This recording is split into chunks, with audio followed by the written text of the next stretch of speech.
Well, I am happy and excited to introduce our next guest. He is on the golf course with a tee in the mouth, teeing balls off on the 18th hole.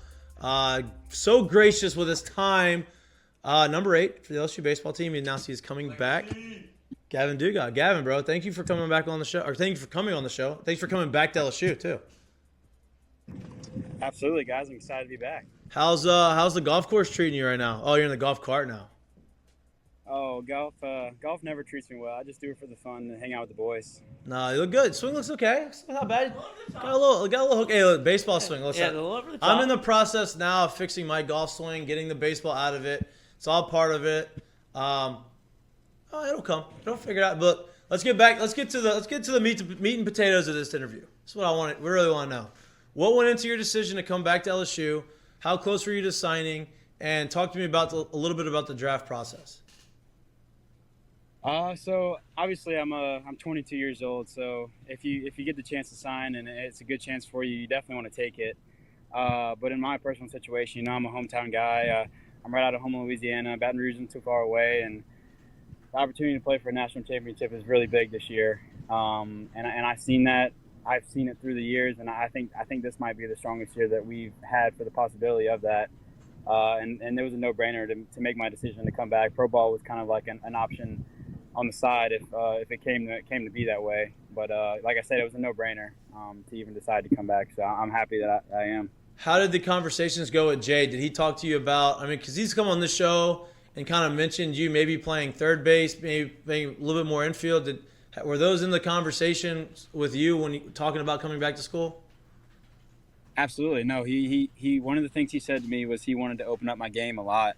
And obviously I was recruited as a middle infielder coming out of high school. But I kind of transitioned to the outfield just because of the guys that we had. I mean, we had Josh Smith, we had all those guys that were pretty good in the infield. So I kind of got pushed to the outfield, which I wasn't mad about because I really do enjoy it out there. But having the opportunity to come back and kind of spice it up a little bit, put me in the infield, and whatever way I can contribute, that's my main focus, my main goal, because I know the end goal is going to be amazing if we put this thing together the right way. Yeah, man, versatility right now in baseball is extremely important, and it's one of those things that a lot of scouts value. Obviously, going into the draft next year, signing to go play pro ball, you'll be a little bit older, but having the experience and having the, game experience of playing the infield, that'll help your chances of like getting in an opportunity where you can kind of move up the system, and make your move there. You're talking about the team and talking about how talented y'all are going to be with the possibility of making it to Omaha. How excited are you? I know you've obviously been paying attention to the draft, paying attention to all the transfers. How excited are you with all the additions, and have you spoken to a lot of the guys that are coming in? So I haven't really spoken to any of the freshmen. I know they're on campus, and I am as well. I just haven't been around them as much because they've kind of been doing their own thing, going to school and all that stuff. But I've talked to a couple of the transfers, and Christian Little, Carter Young, a couple of other guys. And I love the guys. I hosted all of them on their visits this summer, so it was pretty cool to hang out with them. Where'd you take Tommy them? White's an awesome guy. Where'd you take them? We went get some lunch. And we hung out at my apartment, kind of just enjoyed a good time. Showed them around the town. Yeah, drink some waters. Big lunch guy. Won't go into too much. Yeah, drink some waters. But they enjoyed it. 2 a.m. lunch counts. Something like that. Gavin, talk to us about last year. I know last year was extremely disappointing for you. Obviously, as the team ended the way it ended, for you physically, how it went. How important is it for you to turn the page to next year and to be able to start the year hopefully on a clean bill of health and to be able to be healthy and put your best foot forward throughout the year next year? Absolutely. No, I've dealt with adversity my whole life, just in injuries and just setbacks and certain things. So, I mean, it's nothing new to have what happened to me last year be a burden, and it's something that I can easily overcome. So I'm not really too worried about that, but from a team standpoint, I'm really excited to where we finished. I know it's not where we wanted to finish and where we planned to finish, but how we ended and what we did to end the season the way we did was something that I think we should be proud of, and it's a standard that we set for this kind of, I guess you could say, new generation of Jay Johnson coming in and kind of impacting the program the way he has. I know it's time for you to probably hit your tee shot, so you can go ahead and show us No, the this is swing his if you want to second get shot. back. This I is know. his second Oh, it's shot. second shot. Excuse me, second shot. But I know been in the cart for probably 2 minutes. You're probably at the ball, so if you want to take the phone with you, hand it to one of your boys. You're more than welcome. We got time. AKA, yes, we're putting you on the spot and that swing. Let's do it. Let's see Yeah, it. I'm not trying to hold the crew up. So I'm next to the green right here. I got a good ricochet. We were on a par 4. Oh, You got a members bounce. Clanged it off the fence. He's got a members bounce. Oh, look at this. This is great. This is great. This is good content right here, boys. Oh, there's the ball. I see the ball. Yeah, right great look, he phone even quality. look, he's got the glove on. Hey, he even gave us room to put the ball and him in. Look at that. Just working the camera. That's savvy. Line up. There we go. No pressure. Oh, a little move. Gavin Dugas on 9, hitting 2. Nobody saw that. Oh, he feathers it. That's got to be good. He nipped it.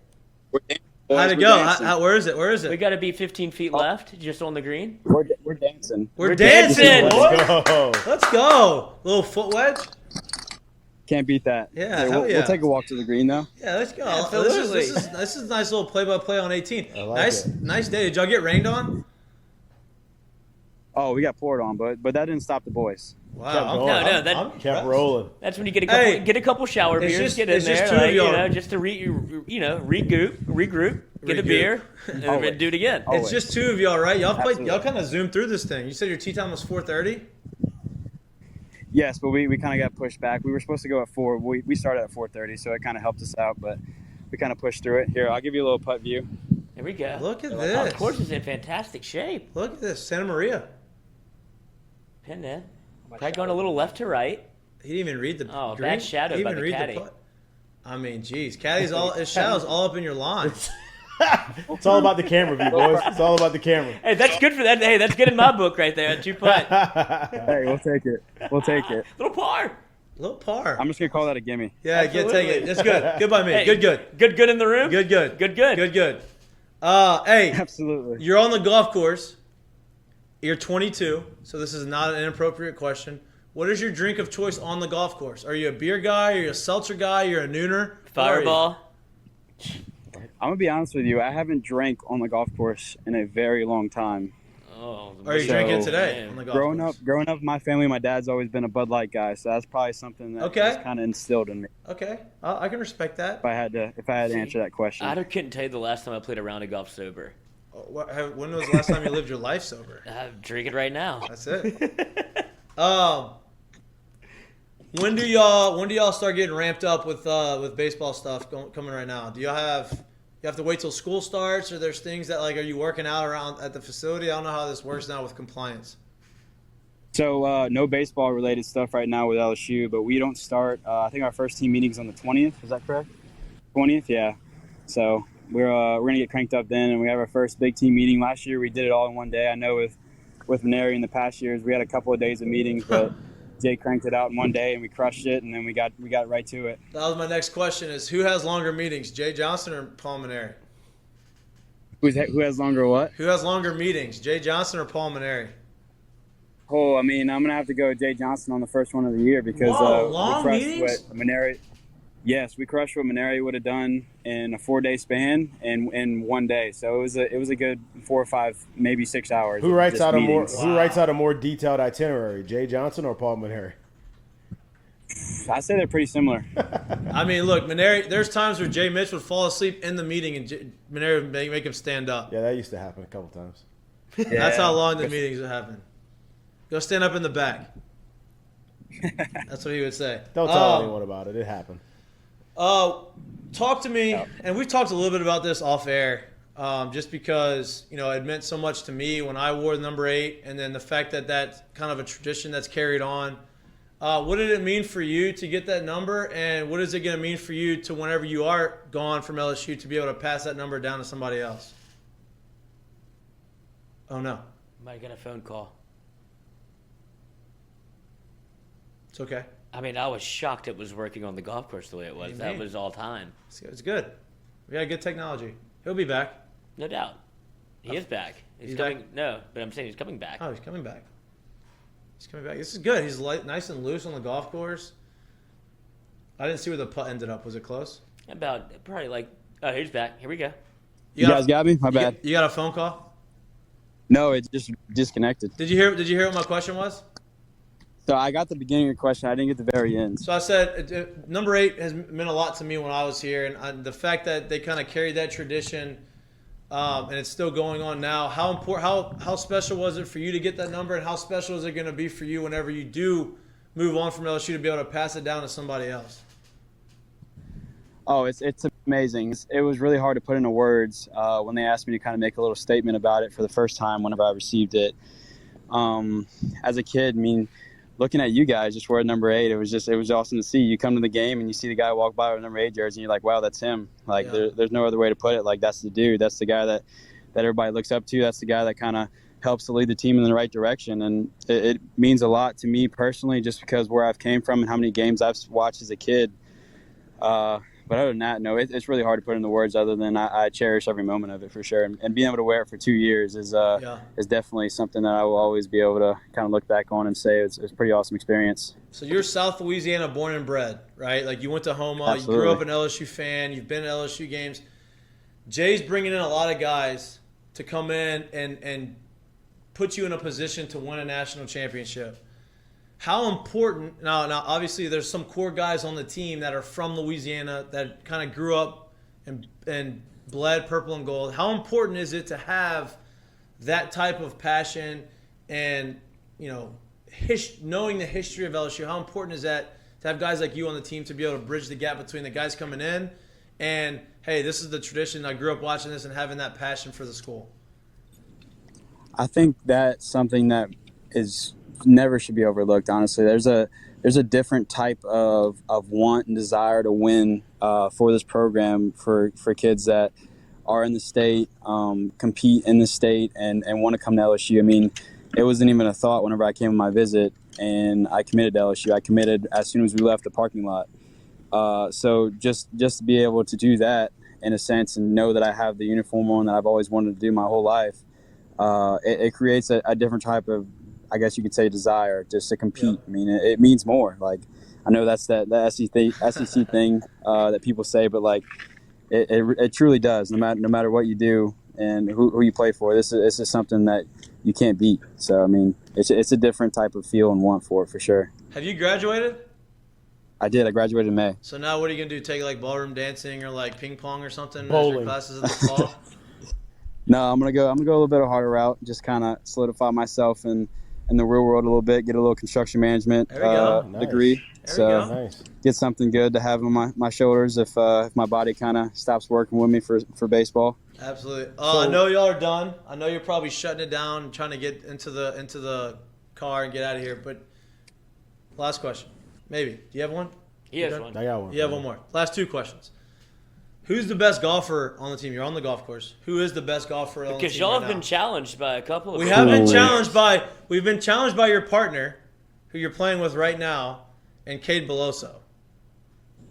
Oh, really? So give me a scouting report. A scouting report. So Beloso, he's the real deal, man. That dude can really drive it. Yeah, but can he play golf? There's a difference between driving and playing golf. What about the other clubs? He's got a good all-around game. He sometimes it'll go south on him, but it's very rare. I'm gonna get in that dome, bro. He's a solid golfer. Once he's done playing ball, he's gonna be a pretty damn good golfer. I'll give him that. Tour. Okay. And so I was with Corey Couture as well. Corey's that good. Dude can play Corey's some golf. really good. Are y'all in trouble, dude? No, Corey's not playing That against dude us. can play some golf. Yeah, Corey's not. Wow. I wouldn't take be, the bet with hey, Corey. I didn't know Corey had that in him. Good. Them two as scramble partners, they're pretty serious. What about Drew? Drew Finley, he's pretty good. He can hit it pretty far. He has his moments, but he's like me. It's kind of a hit or miss thing every now and then. Okay. All right. Okay. I can listen. All right. It's a mental game on the golf course, and I'm gonna be in the dome when I play against them. Absolutely. J-Mitch, you got All one? right. Yeah. So last question, just to in this thing with baseball. For yourself personally right now, what types of things are you working on to better yourself at next year when the season starts? I am doing everything possible to get as loose of a body as I can so I can just be the best middle infielder that I can or corner third baseman. I mean, I've been training with Clay Moffitt at Traction, and we've been hitting it hard on just getting the body the right way, getting faster, getting leaner, not too lean, but enough to be able to be agile in the infield and be loose and light on my feet. So that's kind of been my entire goal, just keeping the swinger where it is. I felt really good, other than the thumb thing. That's something I had to battle through, so I'm not really worried about the swing. But yeah, no, just getting the body where I want it, in that aspect of being able to play anywhere that coach puts me. All right, last question, and this one might be a little bit more serious than what we've done. But considering everything we've laid out, you're a Louisiana guy, represent LSU number 8. The amount of transfers that Jay Johnson pulls in, and kind of in this era with the transfer portal where you get guys kind of from everywhere, do you feel like a slight responsibility of kind of carrying on that LSU legacy and that LSU tradition? Like, is that on your shoulders to let everybody know kind of what they're getting into, or do you feel like that precedent's already been set? So I would word it in a way that's saying, like, I'm not necessarily trying to do that. I just want to live that out already. There's no thought in my mind to try to do any certain thing that way. I just feel like I already embody that certain play, because I've been at LSU for 4 years. I feel like an old man, but I've kind of built up this I guess you could say character through the program, that it's something that the program has instilled in me, and I hope that I reflect it in that way. I'm not going to try to do anything more or do anything less. You know, if this is who I am, and this is what LSU has made me. So, I mean, that's something that I hope reflects on others, and where we can continue to let each and every player that comes in the program just run with. Great answer. Love it. Great answer. That's a 4-year family feud number 1. You know what else is a 4-year thing? To be able to multitask what he's doing right now. No doubt. You can't find many people doing it. Experience, bro. Experience. Hey, Gavin, I appreciate you coming on here. I'm going to let y'all get it. I'm going to let y'all go have some drinks after, whatever y'all are trying to do. Can't wait to watch you next year. I'll probably see you around this fall. Hopefully we can get you in studio. We can kind of shoot the shit, talk some ball, do whatever we need to do. But I appreciate you coming on, and I can't wait to get on the golf course with you. Absolutely. I'm looking forward to it. Let's do it. Yep, absolutely, bro. Take it easy. Thanks, guys. See you, bro. Yep, put some circles on the card. Yes, sir.